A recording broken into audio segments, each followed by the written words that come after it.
Snape didn't spend his life protecting Harry Potter. He spent his life protecting a plan that required Harry to suffer. That sounds wrong, because it is. But once you see it, every heroic moment starts to look different. Every intervention, every long silence, every time Snape did nothing. Because if Snape's goal was to protect Harry, a lot of what he did makes no sense at all. But if his loyalty was to something else, it makes perfect sense. Most people already have a version of Snape that makes everything feel okay. In that version, Snape is a secret guardian, cruel on the surface, but always watching Harry's back. Or he's harsh, but necessary. The one adult willing to be cold so others don't have to be. Or he's the misunderstood hero, hated by everyone, proven right in the end. And all of those interpretations do something important. They let us believe that, deep down, Snape's priority was Harry. But that assumption is doing all the work, because every single one of those readings only holds up if Snape's main goal was to protect Harry Potter. And it wasn't. Once you remove that assumption, the story doesn't fall apart. It becomes way more clear. If Snape's role was to protect Harry, then the first thing you notice is how often he doesn't. Not in moments of danger, but in moments where protection would have cost him nothing. Snape humiliates Harry publicly, not once, not accidentally, over and over in front of other students. And humiliation isn't discipline. It doesn't make Harry safer, it just makes him smaller. Then there's the emotional cruelty. Snape never explains himself, never reassures Harry, never says the one sentence that would change everything like, "I'm doing this to keep you alive." He lets Harry believe he's alone, that he's hated, that the adults around him can't be trusted, and that isolation isn't accidental. Because isolation hardens people. Confusion sharpens instincts. Snape watches Harry struggle and chooses silence. And that silence is the most revealing part. Because if Snape's job was to protect Harry, this behavior makes no sense at all. But if his job was to harden Harry, to strip away comfort, to remove safety nets, to prepare him for something worse, then it makes perfect sense. The question isn't whether Snape cared. It's what he was willing to let happen in order to make sure the plan stayed intact. Here's where the pattern becomes impossible to ignore. Notice when Snape steps in, and more importantly, when he doesn't. Snape doesn't rush to help when Harry is hurting. He doesn't intervene during humiliation. He doesn't soften the isolation. He doesn't correct misunderstandings that would cost him nothing to fix. Harry suffers openly, and Snape stays still. But when the larger outcome is threatened, that's when Snape moves in order to stay in control.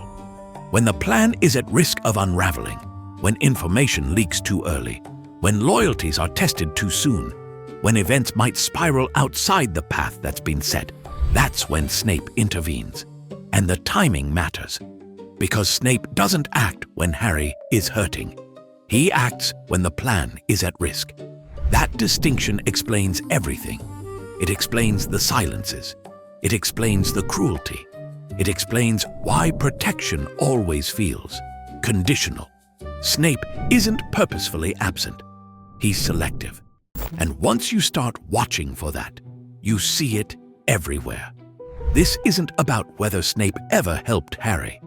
It's about what had to be threatened before he decided to help at all. By this point, the pattern is clear, but there's one more shift that makes it lock into place. Snape's loyalty was never really to Harry at all. It was to an outcome that someone else decided. Snape follows instructions, even when those instructions require cruelty. Even when they ask him to become the villain in everyone else's story. And that matters. because Snape never challenges the goal. He doesn't ask if it's fair. He doesn't ask if it's humane. He doesn't ask if there's another way. He only asks how to execute it, how to delay information, how to control timing, how to make sure events unfold exactly as intended. And yes, Snape was following Dumbledore's orders. That's not a secret. It's the justification people reach for. But being a puppet doesn't mean being unaware. Snape knew whose strings he was holding. He knew what obedience would cost, and he chose to pull those strings anyway. Dumbledore designed the ending, but Snape agreed to become the mechanism that made it unavoidable. And that's the difference. Puppets don't question the script. They just make sure it's performed correctly. And that obedience is what turns Snape into something else entirely. An instrument. Snape only asked how to make sure the plan worked.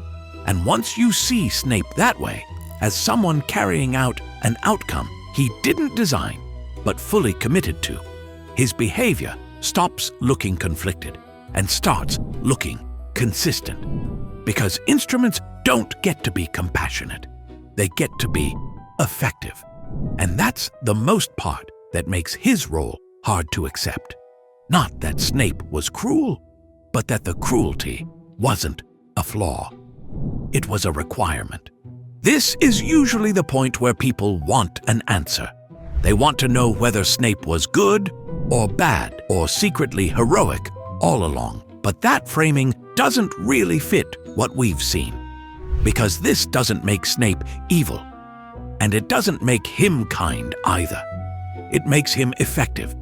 Effective at withholding comfort. Effective at enduring hatred. Effective at doing what the plan demanded. Even when it meant becoming someone no child could trust. That's why Snape never softens. Because softness would have interfered. Reassurance would have weakened Harry. Understanding would have changed choices. And the plan didn't allow for that. Snape was there to make sure the story reached its ending.